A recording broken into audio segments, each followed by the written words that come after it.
In 1970, 3 years before Roe v. Wade, our state authorized abortions. Earlier today, on the floor of this assembly, we introduced the attorney who represented Roe, and she received a great applause from many members. We did not introduce today on the floor of the assembly Roe. Perhaps because since that landmark case, she has been one of the strongest advocates for pro-life. Today, we're not asked to codify Roe v. Wade, even though that's what the press has said. That's not the bill we're voting on. We don't vote on concepts, do we? We vote on language. We all know, every one of us in this chamber know, that in New York, under current law, there's no restriction on any abortion. You can get it on demand at any time for the first 2 trimesters. No restrictions. From 2012 to 14, it's the latest data I pulled up from the New York Department of Health, there were 285,000 abortions in New York State.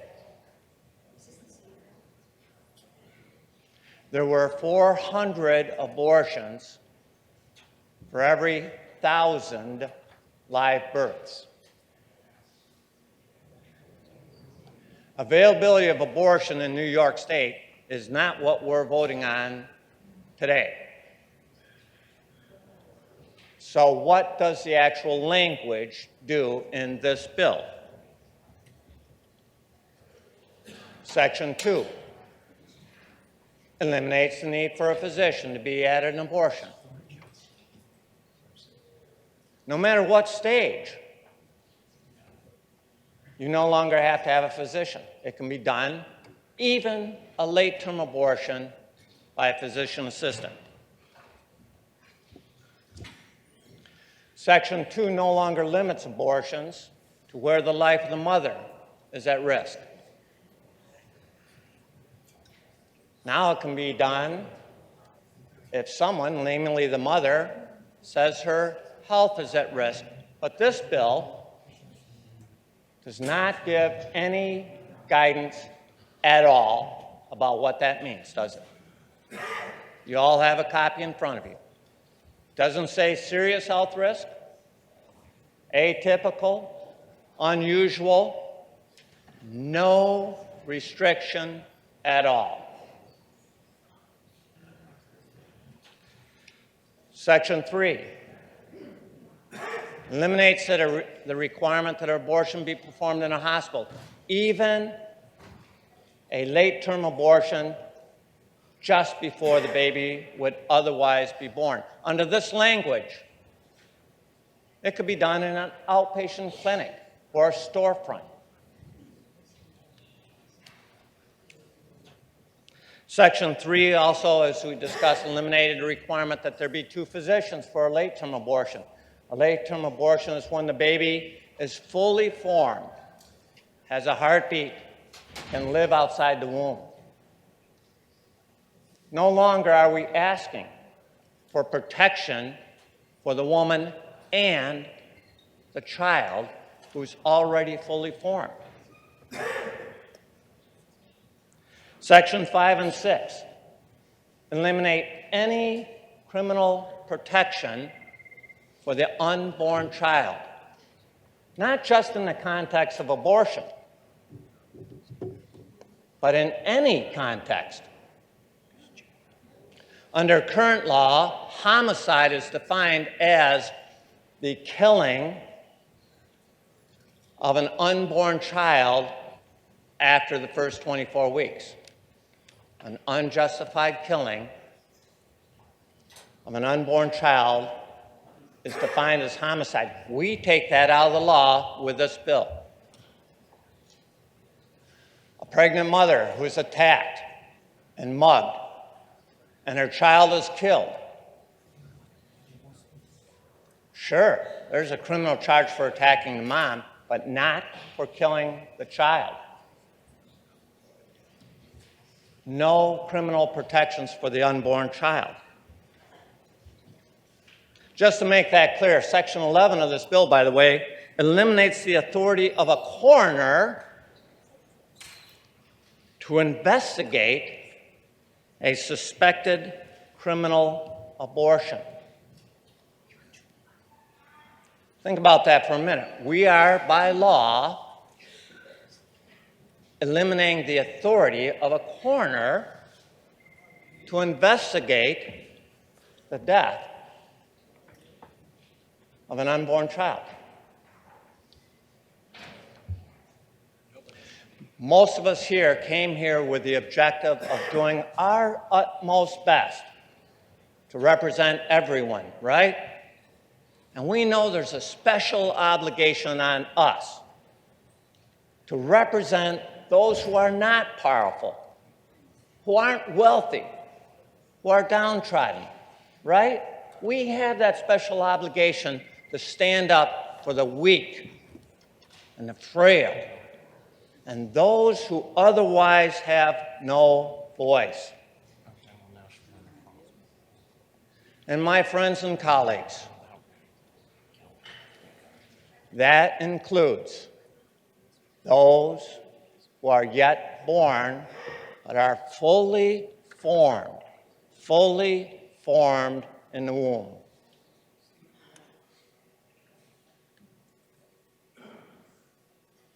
We will be judged on how we treat those who don't have a voice. Now, make no mistake about it. When we expand the availability of late-term abortions, that involves killing the baby, stopping the heartbeat, dismembering the baby,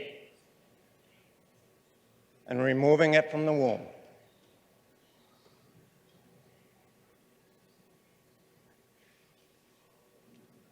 Do we want to allow more of that to happen in New York? Ms. Seawright, why do you rise? Gentlemen, yield. Will you yield, Mr. Goodell? Certainly. Mr. Goodell yields. Mr. Goodell, you mentioned the plaintiff in Roe versus Wade. Her name was Norma McCarvey, and I'd like to know if you know how much money she made when she switched her position and the lucrative deals that she, contracts that she signed. I do not. Nor do I think it's relevant, because I think what is relevant is what we are doing today. We are eliminating criminal protections. We are amending the penal law. We're eliminating the safety protections that we have. And we're expanding the availability of abortions after the baby has fully formed and can survive outside the womb. That, my friends, is a very, very serious issue, and I urge each of us, myself included, to reach into our conscience and make sure we are comfortable in our heart, soul, and mind that that is what we want to do for the state of New York. Thank you, Mr. Speaker, and thank you to my colleagues. What are we telling expectant New York families today? That your unborn child has no legal protections in our state. This is a poisonous message for expectant mothers and families to contend with. It's a sad day for all New Yorkers, whether they're born or unborn. I'll be voting in the negative. Thank you, Mr. Speaker. No matter what your opinion might be on pregnancies and abortions at an early stage, I do believe that it's fundamentally wrong to allow for a full-term, healthy, viable baby to be killed in utero for some undefined health reason. Worse, that no provisions are included in order to account for if that baby is born alive. I'll be voting no, and I absolutely implore the other members of this assembly to vote likewise. If every society is gauged by how it takes care of those who are most vulnerable and most in need, then you must vote no on this bill. Thank you. Thank you, Mr. Speaker. Thank you. I've talked to a number of doctors, and I won't go into the arguments of whether a woman can have an abortion at birth, but the fact remains in this bill, that is a possibility, correct? There could be an abortion up till birth? If the fetus is non-viable or the woman's health or life is at risk under the judgment of the medical professionals, an abortion can be provided based on that judgment. Well, let's go to the term health because that's been discussed here, and it's been left out because you don't want to get involved with the medical profession. So let's just say that there is a health issue and a woman wants to have an abortion. She comes in, maybe she's coming in fully expecting to have a baby, and she gets at the point where she's ready to have the baby, and then she decides there's a health reason she doesn't want it. A doctor would like to know at what point, because we do have a law, correct, in New York State against partial birth abortion, right? Correct? Is there a law against partial birth abortion? There is a federal ban, yes. Yes, okay. So that would apply to New York State. Well, in your question, you said that the woman doesn't want to deliver. Any health reason, that's right, because there's... Not any health reason. Okay, if it well, is a risk... You don't specify a health reason, Ms. Glick, so let's say any health reason just for the sake of argument. Well, I don't accept that that's a proper premise. Then why didn't you put it in the bill? If you have acceptance, why aren't those acceptances in the bill? Well, we don't list every possible condition because there are myriad conditions. When people go to the doctor, they may think they're going to the doctor because they are tired and they think they just need something to pick them up. And then they find out, well, it could be a heart problem, it could be leukemia, it could be a serious respiratory illness. That is why we say that we leave it up to the judgment of the doctor whether or not the health condition is so risky that there needs to be a termination of the pregnancy. And there are women who have had health problems late in their pregnancy, a wanted pregnancy, a desired pregnancy, who find that their health is so compromised that they have to travel out of New York State to another state to have their health situation dealt with, where they can get an abortion somewhere else. That is unacceptable. It is an undue burden on the women in the state of New York that their health or their life has to be at risk. In the state of New York, their life has to be at risk, not their health. That is unacceptable. I understand. Well, that's why you must not have paid attention to my question, because I said, for any health reason which you have deemed reasonable, and then you just, I understand you went on a long diatribe there, but I said, for any health reason, I can answer the questions the way I like. Any health reason that is viable, when is it considered partial birth? Does the fetus have to be seen? Let me ask you that. Does the fetus have to be seen from the womb for a doctor to perform and have it be a partial birth under this bill? First of all, I think we've already established that partial birth is actually a political term, not a medical one. Well, I'm asking you for the- I'm sorry, Mr. Judge Pietro. If you DiPietro. ask me, you have to let Ms. me Glick, for a answer. minute, please. We ask a question, we let it be answered. You ask a question, she answers it. So Thank you, sir. don't cut her off in the middle of the explanation if you can, please. Glick, proceed. There is no medical terminology called partial birth. There is a political slogan. There is a procedure that was deemed associated with that slogan, and that procedure has been banned. So there is no, you're asking me a question about something that does not actually exist. Wow, okay, that's the answer. Then, under your bill, for a health reason, if the water breaks and the has to be aborted, that would not be a partial birth. That would not be subject to any violation of law for a doctor for any kind of retribution or legal action. Well, I'm not an obstetrician, so I'm a little bit confused about what your question is. I'm If asking, a woman is pregnant and her water breaks, that's usually, my understanding is that is the beginning of the onset of labor. well, that's what I'm asking. I have doctors asking these questions, Ms. Glick. Oh, They I want to don't know think- because I don't- right I now, don't under think your those are bill, they're doctors worried asking about the what. question. May I answer We're- the question? May I finish my question?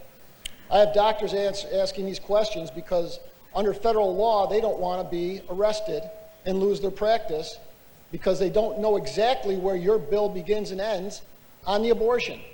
Well, let me assure you that we have had conversations with the American College of Obstetricians and Gynecologists, and they understand clearly and fully support the legislation. That's not Supreme Court and that's not legal. That's not a legal declaration. I'm talking about legal as a doctor wants to maintain his license and not get under arrest and lose his license. So that's why I'm asking specifically. This has been your bill for a number of years. I would think some of these you would know. So water breaks, would that constitute? How about the umbilical cord? What about it? Well, you said in your bill that under your own words that this is that life is when it's outside the womb or some sort of like that. You mentioned that. Let me ask you this: if a woman gives birth, the baby is still on the umbilical cord, which means it's still tethered to its mother, and it's not technically under this bill alive. Can it be killed? Oh, now, it's been a while since I've taken biology, but I do think that most births occur, and at the point when the baby has left the mother, they may still be, the cord has not been cut, but the baby may be crying. So perhaps there are women who've gone through natural childbirth here who can be more precise about this, but if there is any doctor who has been unclear about whether or not at that juncture they are performing a delivery or an abortion, then I think they should be reported to the state education department. I agree with you on that.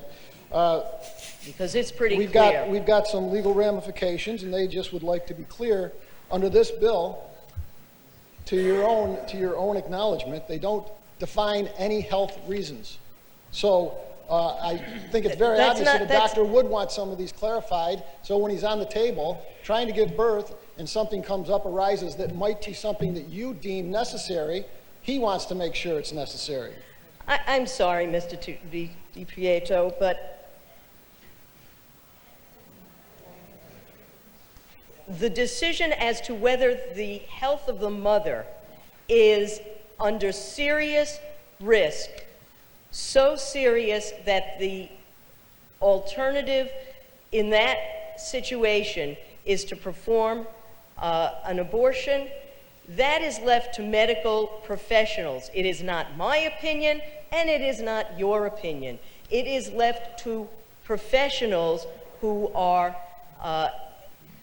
educated and trained to understand when a mother's health, not you have bronchitis, but her health could be severely impacted. So the instances that you have posited are, with all due respect, absurd. Well, unfortunately, I think this bill's absurd, Ms. Glick, so let's go on to another question. Let's go on to, you just said, you're trying to put, I did not say anything, I did not bring up one health-related issue. You did. I'm not saying what it was. I said under the circumstance where you say the woman's health is going to determine whether she keeps or aborts, and I'm saying, okay, any one of your decisions. And so I'm asking these on behalf of a doctor, okay, if there's a gray area, which this bill is full of gray areas, don't answer any questions, which I'm surprised after 6 years I've been debating this, not one of my questions has been put into the bill, and I understand why. So let's, so please, don't flatter me with condescending attitude with that. I'd appreciate it. Okay.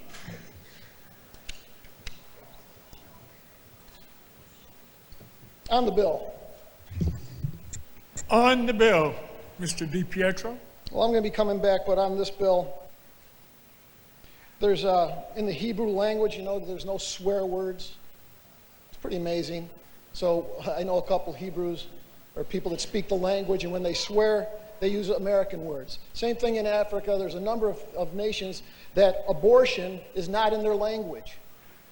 Now, no slang, no trimester, first trimester, nothing. It's not even in their language. It's so abhorrent to them, yet we're developing it over there. And I just think that's, we keep exporting this. And I want to read you something here. Most of you, I'll read something I read last year, but most of you won't recognize me or my real name. It's Norma McCorvey. Okay? She is also known as Jane Roe, the plaintiff in the Supreme Court case Roe v. Wade, which legalized abortion in America and changed our nation in an unprecedented way. Back in 1973, she says, I was a very confused 21-year-old with one child and facing an unplanned pregnancy. At that time, I fought to obtain a legal abortion, but the truth be told, I have 3 daughters and have never had an abortion. However, upon knowing God, I realized that my case, which legalized abortion on demand, was the biggest mistake of my life. You see, abortion has eliminated 60 million innocent babies in the U.S. alone since 1973. Abortion scars an untold number of post-aborted mothers, fathers, and families also. You read about me in history books, but now I'm dedicated to spreading the truth about conserving the dignity of all human life from natural conception to natural death. That is from the woman whose name was put on the lawsuit that we are debating here today. Thank you, Mr. Speaker. We're talking about when life begins and when it's acceptable to end it. Does the sponsor have a position on when human life begins? It's irrelevant to the bill what my personal beliefs are. This is a matter of medical judgment. We, in many instances, defer to the medical professions for these determinations. So those are folks who have been trained and educated in the sciences, etc., and who deal with this actually every day. And so we focus this is why it is in the public health law that medical professionals acting within the licensed and legal scope of practice make these determinations, not individuals distant from them sitting here in this chamber. So the medical experts who informed your drafting of this bill, when did they say human life begins? That was not the question that we asked. We asked... Clearly. I'm sorry? Go ahead. I said clearly it wasn't.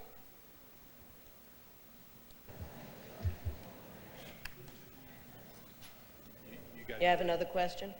When is an unborn child entitled to legal protections? Well, it is not constitutionally, since that was raised by another member, the Justice Blackmun said that all of our constitutional law is based on the presumption of laws affecting individuals postnatally. So that is, I believe that all of our laws are based on people who are born and alive. So how about a child who was partially extracted? His or her head makes it out into the atmosphere here. Is that child or fetus entitled to any legal protections? Well, I'm not sure exactly what you're referring to, but there was a particular procedure that has been banned and was banned in over 10 years ago, while medical professionals indicated that they thought that that was a political argument and not a medical one, and in some instances that procedure was probably the safest to use in a termination for the woman. Nonetheless, the federal ban on what was called partial birth abortion still stands today, and nothing here in this bill changes that. I know you cited some provisions of this bill that are in place because the old provisions were ruled unconstitutional, but I haven't heard a case citation or whether the court that gave that decision was a court that has binding precedence over our system here in New York. So can you give us the case? Well, I think we all took an oath to uphold the U.S. Constitution, so I think it does apply to New York State. Sure, but one of our colleagues asked if it was accurate to say that under this legislation, abortions after 12 weeks of pregnancy would no longer require a hospital setting. And you said that's because to do otherwise was unconstitutional. I'm asking you, who said it was unconstitutional? What court? Is it a court that has binding precedence value over this The state? Supreme Court of the United States. Was that Heller's Supreme? That was the City of Akron versus Akron Center for Reproductive. City of Akron versus the Akron Health Center. That it places an undue burden on women seeking services, and did not have any medical necessity. Thank you. Shifting to the penal law aspect of this, I'm going to read just a few sentences from an article from just last month, right down the road in Saratoga County. A Northumberland man was arrested Sunday for allegedly punching a pregnant woman's abdomen in an effort to kill her unborn child, police said Monday. Stephen J. Miller, 39, of Colebrook Road, was charged with second-degree abortion, a felony, and misdemeanor reckless endangerment after he repeatedly punched the abdomen of a woman he knows who is 26 weeks pregnant, according to the Saratoga County Sheriff's Office. The sheriff said Miller was trying to cause a miscarriage. So my question is this. Under the current state of the law, the authorities in Saratoga County last month were able to charge this perpetrator, the perpetrator of this heinous crime, with a felony, second-degree abortion, which is a felony. If your law was in place when this happened, would that felony be able to be charged? Well, certainly assault in either the second degree or which is I'm talking about the second-degree abortion felony. He was charged with two crimes, a misdemeanor and a felony. The only felony was the second-degree abortion. Well, that is actually, in my humble opinion, rather poor on the part of the prosecutor. The prosecutor could have charged You have an opinion on the prosecutor, but not on when life begins? Is that your position? an assault in the second degree, and that would have been a more appropriate charge. It's a violent felony and would have actually been subject to a greater jail time than what was charged by the prosecutor. I'm not going to opine on whether or not the prosecutor was trying to make a point, but there is a violent felony that could have been charged and perhaps should have been charged instead of that crime. You know, I'm going to give the law enforcement agencies and the prosecutors the benefit of that doubt. They know the facts and what they're able to prove. They believe they can prove 2 crimes. One's a misdemeanor, one's a felony. Under your bill, they could not charge that felony, correct? That specific felony. They could not charge the felony that they chose to, but they could have and should have chosen a violent felony assault. Thank you. This bill that we're debating today, it protects abortion rights throughout the pregnancy if the abortion is done to protect the health of the mother. Is that correct? Yes. And how do we define in this legislation the health of the mother? We don't. You don't go to the legislature when you're sick. You go to a doctor. So we leave that to a doctor. So is it accurate to say even the most minor health conditions would allow for a 9-month abortion? Mr. Lawler, I'm going to try to be respectful here, but let me just say that the constant attempt to suggest that women choose abortion late in pregnancy on a whim because they have a headache or a hangnail is insulting to the moral fiber of women in this state. I didn't suggest that at all. I just asked a question. Let me move on.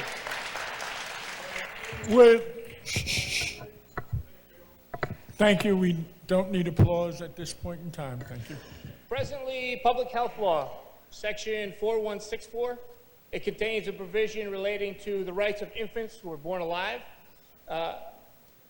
Specifically, it says a viable infant born alive following an abortion performed after 20 weeks gestation, quote, shall be accorded immediate legal protection under the laws of New York. Your bill repeals this. Why?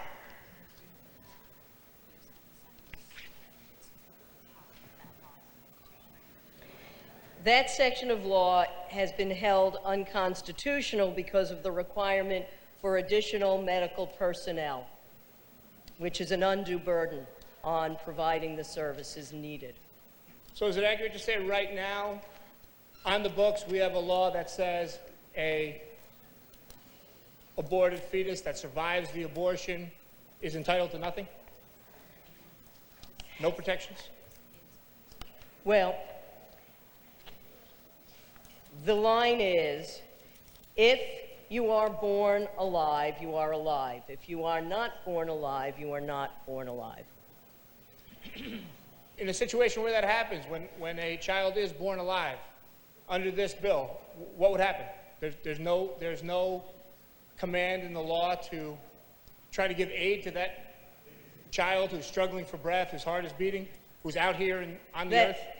That is totally a matter of medical judgment. If that fetus is capable of surviving, I can assure you that medical personnel would do everything in their power to try to save that fetus. But the question remains whether or not the fetus can survive outside of the mother's womb. And if a fetus is somehow delivered and is alive, then it becomes a person under New York state law and is granted all of the rights of a person if it is alive. But we're not going to mandate that the doctor actually treat it. We're going to leave it up to the doctor. We're not going to put on in our statutes the call to actually treat this child. Well, and if so, why not?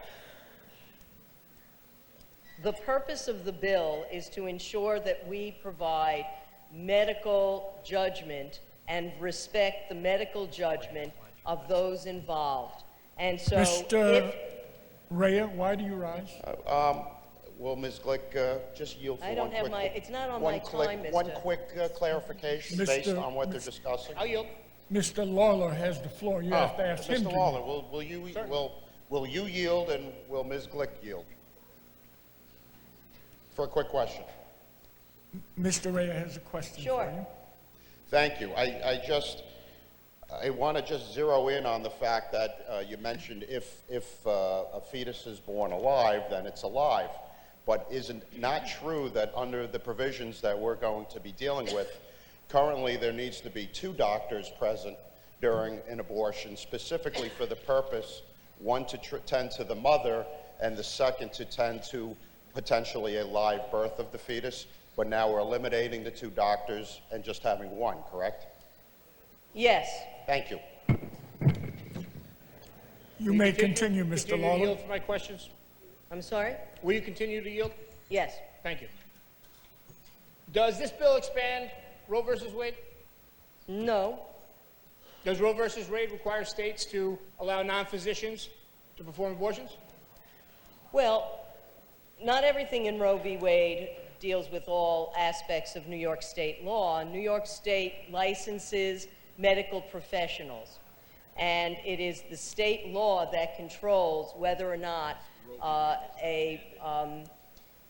what medical professions are licensed. And since in the last 50 years, a great many things have changed in healthcare, as many of us have experienced. And so in the 50 years, New York State has added several other licensed professionals who deal with reproductive health services. They include a physician assistant who operates with the same practice scope as a physician, but operates under the supervision of a physician, a nurse practitioner, and a licensed midwife. Now, we've been clear at the beginning of my explanation of what the bill does, that the physician and physician assistant can do surgical abortions, whereas the licensed nurse practitioner and the licensed midwife can do a medical abortion and do the follow-up care necessary. Thank you. Does your bill contain any conscience protections if a doctor or a hospital doesn't want to engage in these practices? Is there anything to protect their conscience? Is there anything to protect them from losing their license or losing funding? Well, we don't do that in this bill because there's already an existing law that protects the hospitals in that regard, and physicians individually.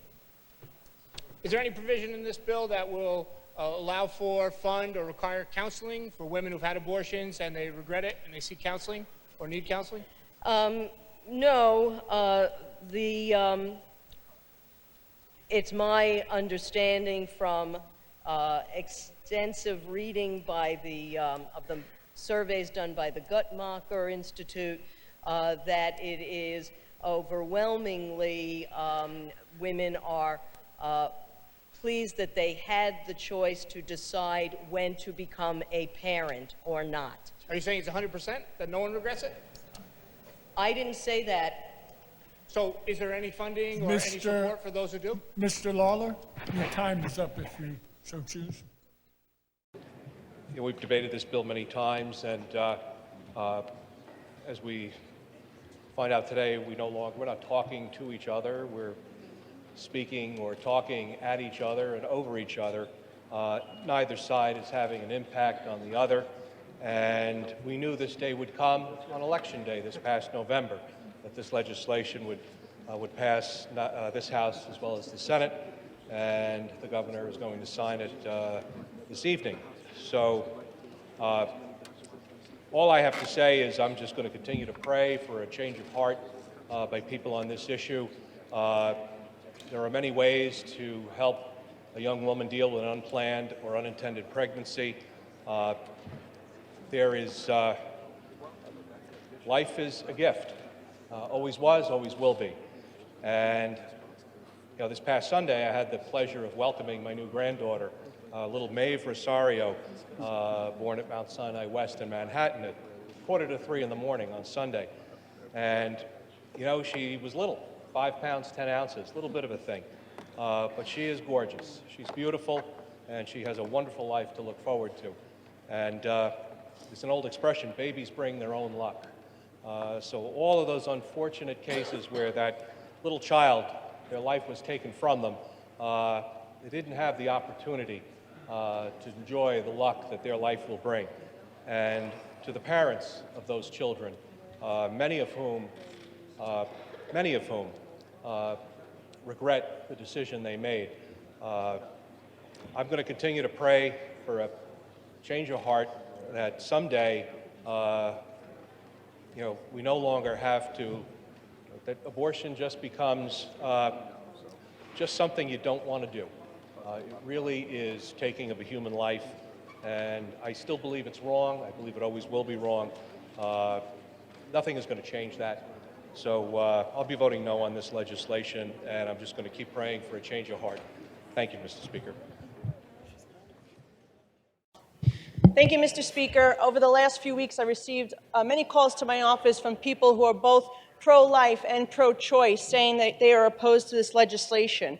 I think we need to be honest with the public and say that this bill does not simply codify Roe v. Wade. The Roe decision says a woman has a right to abortion until fetal viability. That was affirmed later on by Casey decision, and that further stated that viability occurs 24 weeks. This is already protected by New York state law with no restriction at all. What this bill does is expand abortion up to birth in the third trimester, which roughly 2/3 of New Yorkers oppose. Roe also indicates a physician licensed by the state should perform the abortion, yet this bill removes that requirement and allows physician assistants, nurse practitioners, and midwives to perform the abortions. But perhaps most horrific is that this bill amends Section 125 of the Penal Law, which defines homicide. The current law reads, homicide means conduct which causes the death of a person or an unborn child with which a female has been pregnant for more than 24 weeks. We are removing that unborn child from the penal law. And what that means is, we all remember the Scott Peterson case where he killed his wife Lacey, right? That was in 2004. Well, he was charged and convicted of first-degree murder and second-degree murder. That second-degree murder charge and conviction would not stand in New York State. But there are New Yorkers who are also affected by this. There was a woman, Mia Jones of Brooklyn. She was 7 months pregnant when she was punched and kicked by the father-to-be in 2014, causing a miscarriage. Livia Abreu from Bronx, who was actually at the Capitol today, lost her baby in a vicious domestic violence attack this past May, also losing her baby. And last year in Saratoga County, a woman who was 26 weeks pregnant was Ms. Maliotakis, how do you vote? Was assaulted and caused her to miscarry. Being assaulted and losing your baby is not a woman's choice. I vote. Okay. So we had some discussions. My colleagues were talking about the law and how we're striking abortion from the penal law. With my experience in the police department and with assault and harassment, I want to put it to you like this. Let's say that you have a man and a woman. The man is married, and he has an affair with a woman, and she gets pregnant. He doesn't want his wife to find out. He goes up to her, like the cases that we heard mentioned before, and he repeatedly punches her in the stomach. Well, now it causes her to miscarriage. She lost that baby. But she doesn't receive serious physical injury where it would be prosecuted as an assault too, which is a felony. And then we look at, is it an assault 3, a misdemeanor? Well, we don't know, because what if the injury isn't that substantial? We are now forcing our prosecutors to look at harassment, a violation, not even a misdemeanor. So the intent on the bill, I understand. It could actually be accomplished without removing the penal law, because you're taking away the prosecutorial efforts to protect not only the unborn child, but the mother. That is a reason why I have to vote no for this bill. Thank you. Thank you, Mr. Speaker. I rise today, as I have in years past, to encourage my colleagues to vote against this ungodly legislation in order to protect the sanctity and dignity of human life. There is no more debate over life in the womb. As technology has advanced, it is impossible for those who support the taking of innocent lives to feign ignorance about human life in the womb. No longer can they claim the life is just a random collection of cells. With new 3D and 4D ultrasounds, it becomes a self-evident truth that this is a human being. Under the light of the ultrasound, the truth is revealed. This is life. This is why I sponsor legislation each year that would require an ultrasound be done before an abortion can take place. What's the harm in that? Every piece of information should be made available to the woman making these decisions. It's called choice. Give her all the tools she needs. They should see the human life that hangs in the balance of their decision. Studies have shown 70% of mothers who see the ultrasound choose to keep the baby. Why wouldn't we want them to see an ultrasound? Did you know that 80% of fathers, when they see an ultrasound, want to keep the baby? That's right, a baby. Do you know the legal definition of death is when the heart stops beating? Wouldn't it be common sense then that life begins when the heart's beating? There is no common sense in this law. I ask, why does the majority refuse to put the sonogram bill up for a vote? It's clear. It's an added tool for choice. What is the harm in letting a pregnant mother see a sonogram? Instead of empowering women for all the resources necessary to make a decision, the pro-abortion crowd seeks the comfort of the dark shadows, like rats scurrying to holes in the wall when the light of truth shines on them. It's easier to mock my legislation to save lives than it is to change the culture of death that surrounds the abortion industry. I'm tough enough to handle it. For what I go through is nothing compared to being chopped up and dismembered by forceps, and then pieces of the eyes, the fingers, the legs, the mouth, head, toes, and all the other body parts vacuumed up and out into the garbage. For something to be a choice, there have to be multiple options present, and the person making the decision should have all available information, not just some. This shouldn't be a controversial opinion or a controversial bill. But the pro-death crowd and members of this assembly refuse to allow women any help.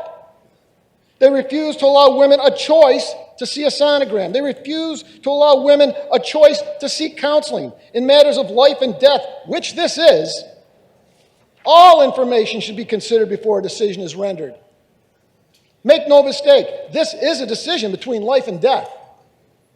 This is a choice between killing and living. It's scientific, it's proven. There's no doubt, there's no argument. The only way a procedure as brutal and disfiguring as abortion can continue to exist is through the ignorance of those involved. Cold, calculated medical terms that we have seen and heard here today have fostered an environment that endangers human life.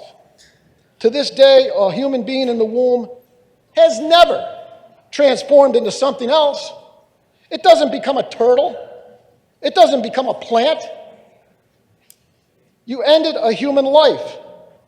As other states are moving to protect life, New York doubles down on ending it. If we were to find the smallest cell on Mars with living material, it would be celebrated. It would be celebrated and preserved.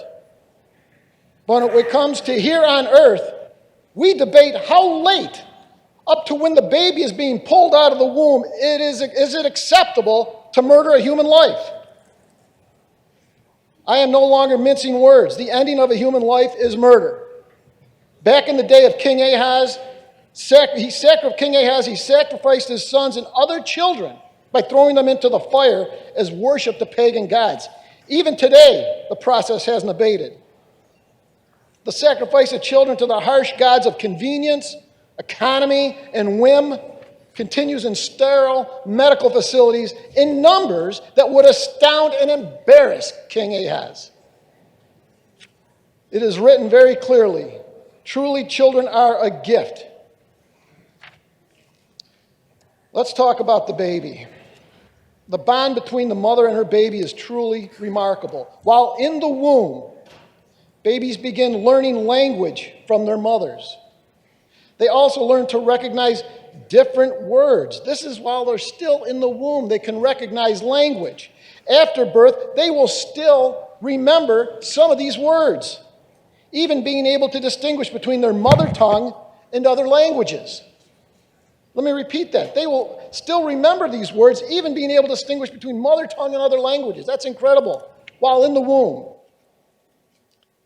Babies may also respond to their mother's touch by displaying more movements as a way of communication. Did you know when the mother's heart is injured, stem cells from the fetus, from the baby, migrate to the injured site and repair the damage when a mother's heart is hurt?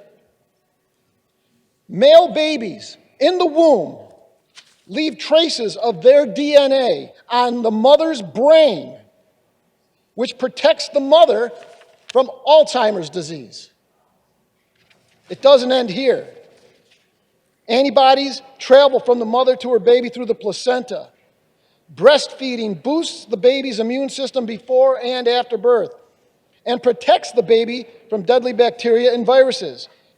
After the baby is born, breast milk is customized according to the sex of the baby. Mothers produce different biological recipes for sons and daughters. I didn't know that.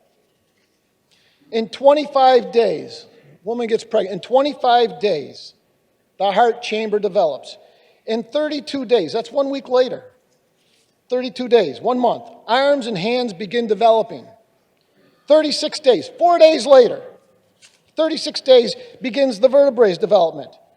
The first 5 weeks are the most rapid development in this child's life in the womb. This is 5 weeks. It is not a blob of tissue, it's a baby.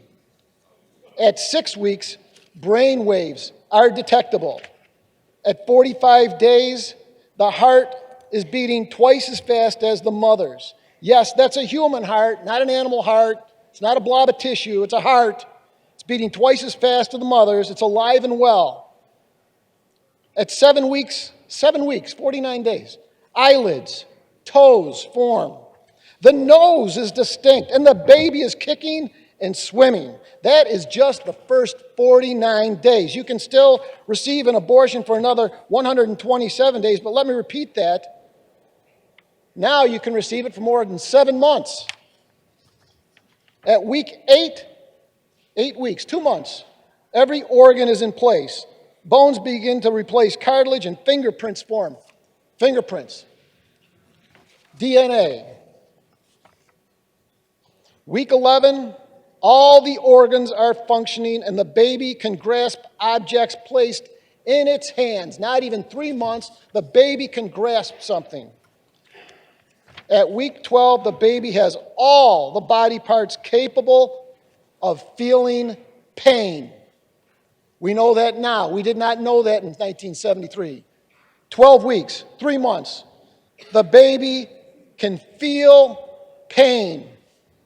Nerves, spinal cord, thalamus, the vocal cords are complete and the baby can suck its thumb. By the end of the 4th month, this unmistakably human life is 8 to 10 inches in length. The heart is pumping 25 quarts of blood a day, and it weighs almost a pound.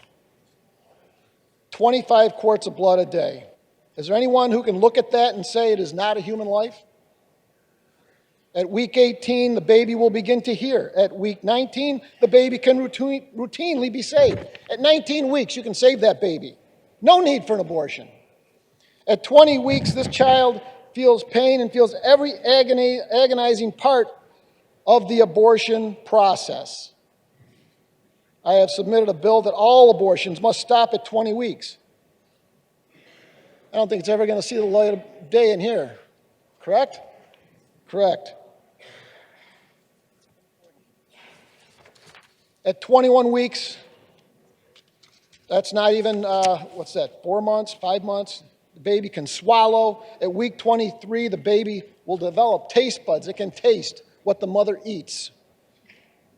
At week 24, the baby is growing real hair. All of this development occurs during the period where an abortion is still an option. How is this fair to life? During months 7 through 9, the baby is using 4 of their 5 senses: vision, hearing, taste, and touch. They know the difference between waking and sleeping. They can relate to the mother's mood. And the heart begins pumping 300 quarts of blood a day. Someone want to tell me that's not life? I hope none of you have eaten recently, because the vast majority of abortions are handled in a manner so gruesome it is unfitting to the world's lone superpower, let alone the state of New York. Through the first 100 to 110 days, twice the time it took for this child to gain retinas in nose and fingers, it can be terminated via vacuum aspiration. This can be done manually or electronically. A tube is inserted into the womb. An electric pump or manual pump creates such a suction that the baby is sucked from the womb and killed. A baby that has just developed eyelids and legs, is unmistakably human, has been sucked into a vacuum like dust on the living room carpet. This is preferred, though, by Planned Parenthood because they have a way of keeping the organs. Second most common form of surgical abortion is the curettage method, in which an instrument is inserted into the womb and scrapes the walls of the uterus of any trace of human life. It's the same type of instrument used by the dentist to clean tartar off your teeth. The instrument is called a curette. A new life is removed from a woman in the same manner that tartar is scraped from your teeth. Our innate human instinct of self-preservation does not begin outside the womb during these horrific procedures, because we know now, because of technology, the baby will actually turn away. It'll turn away from the medical instruments. They try to save themselves from being ripped apart. They try to save themselves from being vacuumed up like common trash and debris. They want to live, and yet they've been sent to death.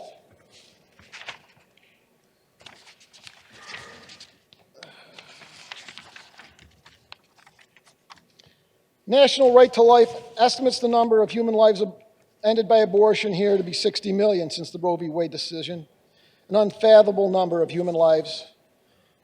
Instead of ending this infanticide, we focus our life-saving efforts on things like stripping Americans of our Second Amendment rights. It would save more human lives by employing an ultrasound than would by any safe storage bill. Jeremiah 1:5 says, "Before I formed you in the womb, I knew you. Before you were born, you were set apart." I know most of you are not of faith. I know some of you follow other gods, religions, but I'm always asked, and for those who are curious, there is a passage that sticks out in my mind. It uses the word woe, a very strong and powerful word, a very bad word used by God. It says, "If anyone causes one of these little ones, those who believe in me, to stumble, it would be better for them to have a large millstone hung around their neck and to be drowned in the depths of the sea. Woe to the world because of the things that cause people to stumble. Such things must come, but woe to the person through whom they come." We cannot and must not allow for this infanticide to continue. Every child deserves a chance at life, a chance to improve their well-being, a chance to be part of our world, just like all of us. Let's come together and end this injustice. I would like to thank Jesus Christ, my Lord and Savior, for opening my eyes. I will be voting in the negative, and I encourage all of you to do also. Thank you, Mr. Speaker.